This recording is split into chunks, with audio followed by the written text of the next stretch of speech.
ఇంకా తాగునీరు గురించి నేను చెప్పాల్సిన అవసరంలా. తాగునీరు శాఖ మంత్రి ఎవరు నాకు అన్న సమానమైన పవన్ అన్న ఏమనుకున్నా సాధించే వ్యక్తి.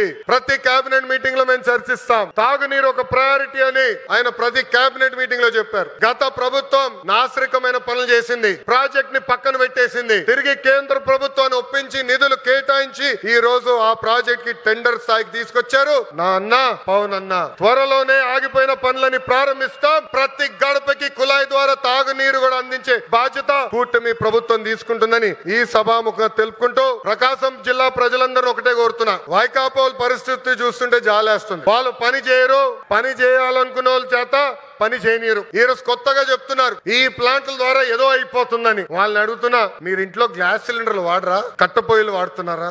ఆ గ్యాస్ తయారు చేసే ప్లాంట్ ఇది. ఎందుకు మీరు అపోహలు కల్పిస్తారు? రండి ప్లాంట్ చూడండి, వెళ్ళి మీ నాయకుడు చెప్పండి. అంతేగాని ప్లాంట్ అడ్డు పడ్డద్దు. అడ్డు పడితే ఎర్ర బుక్ లో మీ పేరు ఉంటుందని ఈ సభాముఖంగా వైకాపా నాయకులు నేను హెచ్చరిస్తున్నా.